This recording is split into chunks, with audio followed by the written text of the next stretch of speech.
मध्य प्रदेश में क्या घट रहा है वो आपको बताते हैं। एक तरफ मध्य प्रदेश में जहां बड़े बड़े सांसदों ने विधानसभा का चुनाव जीत लिया है, केंद्रीय मंत्रियों ने चुनाव जीत लिया है, तो अब ऐसे में सबसे बड़ी चीज है वो यही है कि आखिर सांसद ही छोड़ी जा रही है, क्योंकि 4 महीने बाद जहां सांसद के चुनाव है तो वहीं विधानसभा का चुनाव जीता है कई सारे सांसदों ने। तो कुछ केंद्रीय मंत्री भी, जहां एक तरफ फग्गन सिंह कुलस्ते चुनाव हार गए हैं तो दूसरी तरफ सतना के सांसद गणेश सिंह भी चुनाव हारे हैं। तो मध्य प्रदेश और छत्तीसगढ़ में जहां एक तरफ सांसदों ने इस्तीफा दिया, विधानसभा चुनाव जीते सांसदों ने इस्तीफा दिया। नरेंद्र सिंह तोमर, राकेश सिंह, प्रहलाद पटेल ने अपना इस्तीफा सौंप दिया है, तो वहीं राकेश सिंह, रीति पाठक और राव उदय प्रताप सिंह ने भी इस्तीफा सौंप दिया है। दूसरी तरफ छत्तीसगढ़ में अरुण साव, गोमती साय ने भी सांसदी छोड़ी है। रेणुका सिंह ने इस्तीफा नहीं दिया है, उसी को लेकर भी एक सवाल बनता है, क्योंकि सांसद का पद और विधायक का पद दोनों एक साथ 14 दिन से ज्यादा बरकरार नहीं रख सकते। एक पद से किसी न किसी इस्तीफा देना पड़ेगा और रेणुका सिंह केंद्रीय मंत्री, उन्हें भरतपुर सोनहत सीट से चुनावी मैदान में उतारा गया था और उसके बाद अब जाकर अभी तक इस्तीफा नहीं दिया है। तो उनका कहना है कि आला नेताओं से चर्चा के बाद आगे निर्णय लिया जाएगा। तो वहीं दूसरी तरफ मध्य प्रदेश के जो नेता केंद्रीय नेतृत्व में थे और जो सांसद थे उन्हें विधानसभा चुनाव में उतारा। राव उदय प्रताप सिंह जो होशंगाबाद से सांसद थे उन्हें गाडरवारा से उतारा गया। प्रहलाद पटेल दमोह से सांसद थे, नरसिंहपुर से मैदान में उतारा गया। इसके साथ ही एक तरफ जहां नरेंद्र सिंह तोमर मुरैना से सांसद थे, दिमनी विधानसभा सीट से उतारा, तो रीति पाठक सीधी से सांसद थी, सीधी विधानसभा सीट से ही उतारा गया था।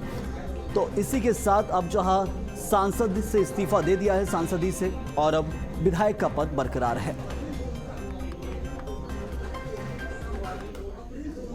चलिए आपको बताते हैं कि किसने इस्तीफा दे दिया है, कौन कौन से वो सांसद हैं जिन्होंने अपना इस्तीफा लोकसभा सचिवालय को सौंप दिया है।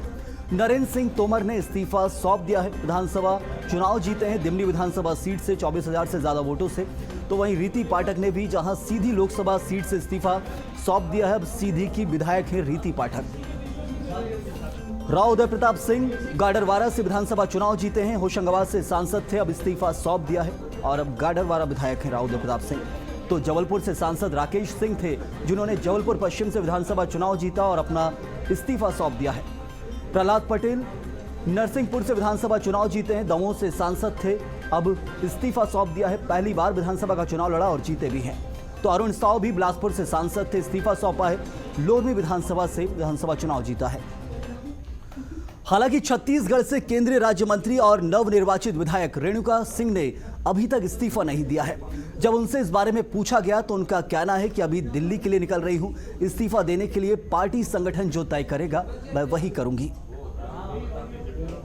उन्होंने इस्तीफा दे दिया है जीतने के बाद, आपने भी इस्तीफा सौंप दिया है क्या? अरुण साव और गोमती साय ने दे दिया, आपने दिया है क्या? मैं अभी दिल्ली जा रही हूँ, दिल्ली जाने के बाद मैं पार्टी जो कहेगी मैं करूँगी।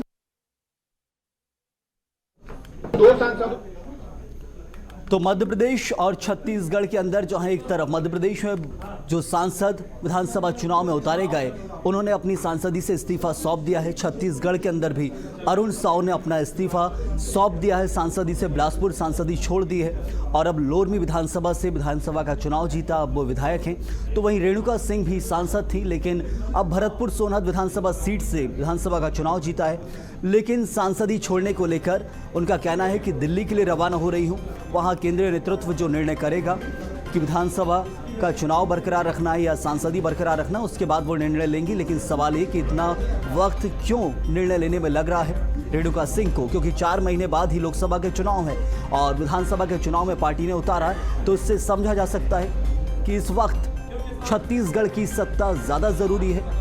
केंद्र के अंदर मोदी सरकार के सांसद में बने रहने से छत्तीसगढ़ की जो सत्ता है बीजेपी को जो बड़ी मुश्किलों से मिली है उसमें बरकरार रहना ज़रूरी है। और यहाँ पर वो कह रही हैं कि केंद्रीय नेतृत्व से बात करके ही वो आगे बढ़ेंगी। बीजेपी ने मध्य प्रदेश, छत्तीसगढ़, राजस्थान में प्रचंड जीत हासिल की है। अब बुधवार को जहां बीजेपी ने बड़ा फैसला लिया है, चुनाव में जो सांसद जीत कर आए हैं उन्होंने संसद की सदस्यता से इस्तीफा दे दिया है, यानी ये नेता अब विधानसभा के सदस्य बने रहेंगे। बीजेपी के इस फैसले को बड़ी रणनीति का हिस्सा माना जा रहा है। हालांकि अब इनके इस्तीफे के बाद यह तय हो गया है कि एक केंद्रीय नेता अब राज्य में ही सक्रिय रहेंगे। जिसके बाद अब सीएम फेस को लेकर भी कई कयास लगने शुरू हो गए हैं। तो सिर्फ चुनाव जीतने के लिए बड़े बड़े चेहरों को मैदान में नहीं उतारा गया था कि चुनाव जीतेंगे फिर यहां से इस्तीफा दे देंगे यदि बड़ा बहुमत मिलता है और सरकार छोड़ के केंद्र में ही आ जाएंगे, बल्कि सांसदी से चुनाव छोड़ा है और इस वक्त वो बरकरार है सत्ता तो विधानसभा को लेकर। नरेंद्र सिंह तोमर, राकेश सिंह और रीति पाठक के इस्तीफे को बीजेपी ने सामान्य प्रक्रिया बताया है। बीजेपी प्रदेश प्रवक्ता पंकज चतुर्वेदी ने कहा कि पार्टी के निर्देश पर सांसदों ने इस्तीफा दिया है। बीजेपी में संगठन तय करता है, कार्यकर्ताओं की भूमिका क्या होगी। प्रदेश में नेताओं की भूमिका संगठन ने तय की है। बीजेपी में किसी भी तरह की दावेदारी का सवाल नहीं होता है।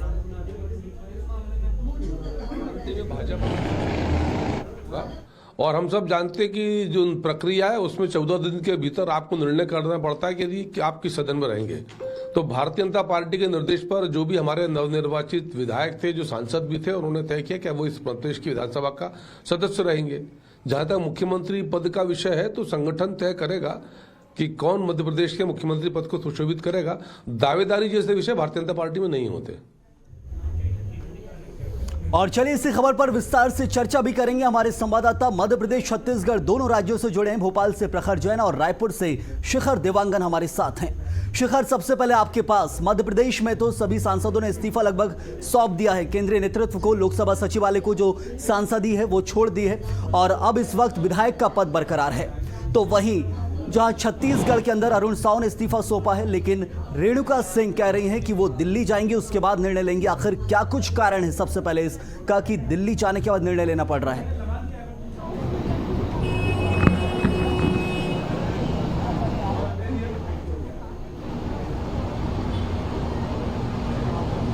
की जो सूची जारी हुई उसमें 4 सांसदों को चुनावी मैदान पर उतारा गया था, जिसमें से एक नाम अगर बात की जाए तो लोरमी से अरुण साव चुनावी मैदान पर थे। इसके अलावा भरतपुर सोनहत से केंद्रीय राज्य मंत्री रेणुका सिंह जो है चुनावी मैदान पर थी। गोमती साय चुनावी मैदान पर थी। और इसके अलावा अगर बात की जाए तो दुर्ग लोकसभा क्षेत्र से सांसद विजय बघेल पाटन विधानसभा क्षेत्र में मुख्यमंत्री के खिलाफ चुनाव लड़ते हुए नजर आए थे। हालांकि जिस तरह से चुनावी नतीजे आए हैं उसके बाद सांसदों ने अपना इस्तीफा भी देना शुरू कर दिया है। गोमती साय और बीजेपी के प्रदेश अध्यक्ष और बिलासपुर से लोकसभा सांसद अरुण साव ने अपना इस्तीफा दे दिया है। इसके साथ ही अगर बात की जाए तो भरतपुर सोनहत से चुनावी मैदान में उतरी केंद्रीय राज्य मंत्री रेणुका सिंह दिल्ली के लिए रवाना हो गई है और दिल्ली में जो पार्टी के बड़े नेता हैं उनसे मुलाकात करेंगे और मुलाकात करने के बाद चर्चाएं की जाएंगी और चर्चा के बाद वो अपना इस्तीफा दे सकती हैं, क्योंकि जिस तरह से केंद्रीय राज्य मंत्री का पद उन्हें केंद्र में दिया गया तो ये साफ तौर पे कहा जा सकता है कि फिलहाल उनका इस्तीफा जो है वो नहीं भेजा गया है लोकसभा सचिवालय को। और ये जरूर कहा जा रहा है कि आज जब वो दिल्ली गई हैं तो लोकसभा सचिवालय तक उनका इस्तीफा भी पहुंच जाएगा और केंद्र की बजाय अब राज्य में कोई बड़ी जिम्मेदारी रेणुका सिंह को दी जा सकती है। जरूर शिखर, लौटूंगा आपके पास। तो एक बड़ी जवाबदारी जहां दी जा सकती है राज्य में, लेकिन सबसे बड़ा सवाल यह भी है कि आखिर इस्तीफे में देरी क्यों? क्या कोई और चर्चा भी होनी है? मुख्यमंत्री पद को लेकर चर्चा होनी है? तो कुछ सवाल भी यहां बनते हैं। लेकिन प्रखर भी हमारे साथ हैं। प्रखर, मध्य प्रदेश के सभी सांसद जो जीते हैं उन्होंने इस्तीफा सौंप दिया है। सामान्य प्रक्रिया बताई जा रही है बीजेपी की तरफ से।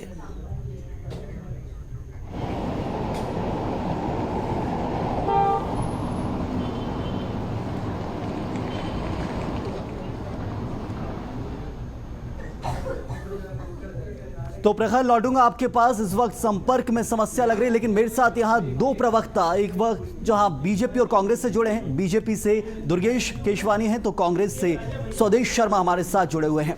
दुर्गेश जी, एक तरफ जहां देखा गया बीजेपी ने बड़े बड़े सांसदों को मैदान में उतारा और उसका नतीजा भी मिला है। कई सारे सांसदों ने चुनाव जीता है, गणेश सिंह, और एक तरफ दूसरे सांसदों को छोड़ दें फग्गन सिंह कुलस्ते को, तो बाकी सभी सांसद विजयी हुए हैं और आसपास के क्षेत्रों में भी विजय दिलवाई है। लेकिन अब सांसद ही छोड़ दी है, तो लग रहा है कि प्रदेश में अब मुख्यमंत्री पद की दावेदारी को लेकर अब असमंजस की स्थिति बीजेपी के लिए होगी। देखिए, कहीं कोई असमंजस की स्थिति नहीं है और भाजपा में कोई भी कार्यकर्ता अपना दायित्व तय नहीं करता है। बूथ में बैठा हुआ कार्यकर्ता से लेकर माननीय प्रधानमंत्री तक सभी कार्यकर्ता भाव तय करते हैं। हमारा संगठन हमारे लिए सर्वोपरि है और संगठन हमारी चिंता करता है। प्रत्येक कार्यकर्ता की चिंता अगर कोई करता है तो हमारा संगठन करता है। हमारा लिए संगठन सर्वोपरि है और संगठन हमारी माँ है। तो निश्चित ही एक जब चुनाव लड़ते हैं तो जिस उद्देश्य से जब नेतृत्व ने जो अपने कार्यकर्ताओं के लिए डिसाइड किया था उनको चुनाव लड़ाया। अब चुनाव लड़के वो विजयश्री का वरण किया तो लोकसभा की सदस्य को इस्तीफा देने का काम है, वो करना ही सबको। एक सामान्य सी प्रक्रिया है संयम भी इसको, और उसको मुझे लगता है कि न तो उसको मुख्यमंत्री से जोड़ के देखा जाना चाहिए न कोई दायित्व से। पार्टी प्रत्येक कार्यकर्ता को दायित्व उसके अपने हिसाब से देती है, किस कार्यकर्ता की कहाँ जरूरत होती है पार्टी तय करती है। लौटूंगा आपके पास दुर्गेश जी। स्वदेश जी, एक सवाल यहाँ है, साफ तौर पर बीजेपी ने कहा जो चेहरे थे बड़े बड़े चेहरे उतारा जरूर है प्रदेश में, प्रहलाद पटेल हो, नरेंद्र सिंह तोमर हो। कहा जाता है दिल्ली वाले नेता हैं, प्रहलाद पटेल को लेकर तो शिवराज सिंह चौहान कहते थे कि हमने शुरू से उनको दिल्ली में रखा है, सांसदी का चुनाव जीता, लेकिन इस बार कठिन परिस्थिति बन रही थी, बीजेपी ने और भारी बहुमत से चुनाव जीता है। तो अब कांग्रेस का क्या कुछ कहना है इसको लेकर? क्या कांग्रेस सांसदों के सामने अपने दावेदार नहीं उतार पाई टक्कर के? देखिए, भारतीय जनता पार्टी 24 घंटे चुनाव और कुर्सी के चक्कर में रहती है। जहां चलती हुई सरकारें गिराती है या जिस आदमी की 2 सीटें भी आए तो वहां एन कैन प्रकार ये सरकार बना लेते हैं। इनका उद्देश्य सिर्फ सरकार है, इनका उद्देश्य सिर्फ उद्योगपतियों को मदद करना है, इनका उद्देश्य कार्यकर्ता नहीं है। अभी हमारे मित्र कह रहे थे कि संगठन हमारी माँ है। अरे भाई, संगठन आपकी माँ है, मानता हूँ मैं इस चीज को, लेकिन भाजपा तो पिता मान रही है उद्योगपतियों को। तो इनके पास देवतुल कार्यकर्ता जो विधायक बनने के सपने संजो रहा था, जो विधानसभा में मेहनत कर रहा था, उसके हक मार के आपने सांसदों को टिकट दे दिया। मतलब ऐसे हुआ जिसको कि एसपी को आपने सिपाही आने की भर्ती में खड़ा कर दिया लाके। अब आज स्थिति ये है कि 7 तारीख को शपथ ग्रहण समारोह की तैयारी होनी थी, कल 7 तारीख है, और आज ये मुख्यमंत्री पद का चयन नहीं कर पा रहे हैं क्योंकि इतने लोग जीत कर आ गए और इस्तीफा उनको दिलवा दिया। अब असमंजस की स्थिति में भारतीय जनता पार्टी बहुत पसोपेश में फंसी हुई है और मुख्यमंत्री की घोषणा कर नहीं पा रही है। स्वदेश जी, लेकिन जो ट्रम्प कार्ड बीजेपी के पास था, ध्रुव के इक्के कहा जाता है, बड़े बड़े चेहरे थे, नरेंद्र सिंह तोमर, प्रहलाद पटेल। आप लोगों ने कहा था कि चुनाव हार रहे हैं इसलिए बड़े चेहरों को उतारा, लेकिन चुनाव निकाल लिया है। जीत और हार ही मायने रखाई है राजनीतिक दलों के लिए, इस चुनाव में दिखा है। देखिए, 2 तरह के राजनीतिक दल होते हैं। एक दल वो होता है, मैंने पहले उसमें ही बोल दिया था आपको कि इनका एन कैन प्रकार है, इनका उद्देश्य होता है कुर्सी। जिनकी जिन राज्यों में इनकी 2 सीटें आई हैं, इतिहास देख लीजिए, इन्होंने वहां सरकारें खरीद फरोख्त के माध्यम से बनाई हैं। मध्य प्रदेश में 2018 में जनादेश कांग्रेस को मिला, माननीय कमलनाथ मुख्यमंत्री थे, लेकिन इन्होंने धनबल बाहुबल के भरोसे पर इन्होंने वो चलती हुई सरकार गिराई थी। तो ये ना तो कुर्सी चाहिए, इसलिए किसी को भी लड़ा सकते हैं। ये इनके प्रधानमंत्री महोदय, हमें लगता है कि पंचायत के चुनाव में भाग न लेने लगे, इस बात का बड़ा अफसोस रहेगा। बिल्कुल, जरूर। दुर्गेश जी, एक सवाल है, बार बार प्रधानमंत्री के चेहरे पर चुनाव लड़ा जा रहा था, छत्तीसगढ़ हो या मध्य प्रदेश हो, कहा जा रहा था, कांग्रेस कह भी रही थी कि अब प्रधानमंत्री मुख्यमंत्री बनेंगे क्या आकर, बार बार पीएम के चेहरे पर चुनाव लड़ रहे हैं।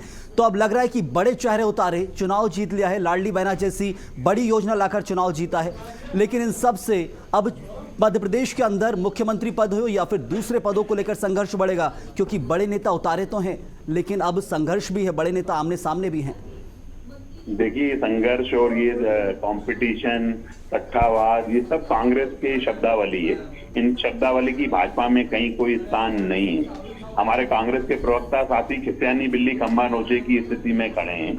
अरे अभी आप जिन विधायकों को पार्टी ने दायित्व दिया है, जिन 230 कार्यकर्ताओं को पार्टी ने लड़ाया है, वो भी पार्टी के कार्यकर्ता हैं, वो भी पार्टी के लिए संघर्ष करते आए हैं, पार्टी के लिए काम करते हैं और पार्टी के ही आदेश पर वो चुनाव लड़े हैं। अब ये हमारे उस पे, हमारे केंद्रीय नेतृत्व पर है, प्रदेश नेतृत्व पे, किस कार्यकर्ता को क्या जवाबदारी देनी है। जरूर। आप बिल्कुल चिंता मत करो भाजपा के कार्यकर्ताओं की। आपको अगर अब कुछ करना चाहिए तो समीक्षा करनी चाहिए, और मैं BS-TV के माध्यम से पहले भी कह चुका हूँ, अभी भी कह रहा हूँ कि जो आपके वयोवृद्ध नेता कमलनाथ जी हैं, दिग्विजय सिंह जी हैं, उनको अयोध्या भेजिए, क्योंकि आपने भगवान श्री राम के लिए जो अनर्गल बातें की हैं, जो पाप किया है, उसका प्रायश्चित करने के लिए दोनों नेताओं को अयोध्या भेजिए। रामलला का भव्य दिव्य मंदिर बन रहा है और वहां पे वो निश्चित रूप से पश्चाताप भी करेंगे। इंतजार भी रहेगा मध्य प्रदेश में क्या कुछ आगे स्थिति बनती है। कांग्रेस को सलाह दी जा रही है इस वक्त कि अयोध्या जाइए, बहुत पाप किए चुनाव में, अब जाकर पाप धोइए, क्योंकि 3 दिवाली बनाने की बात एक तरफ जहां अमित शाह ने की थी। बहुत बहुत शुक्रिया आपका दुर्गेश जी और स्वदेश जी। तो मध्य प्रदेश के अंदर स्थिति साफ है, इस्तीफे सौंप दिए गए हैं, एक तरफ लोकसभा सचिवालय को सांसद ही छोड़ दिए, 4 महीने बाद सांसदों का चुनाव है, क्या कुछ होगा आगे, क्या यही चेहरे उतारे जाएंगे, वो भी एक सवाल है, क्योंकि बड़े चेहरे मध्य प्रदेश के। लेकिन फिलहाल में तो मध्य प्रदेश में ही रहेंगे, विधानसभा जीता है। इस वक्त विधायक के साथ आगे क्या कुछ जवाबदारी प्रदेश में मिलती, इंतजार रहेगा।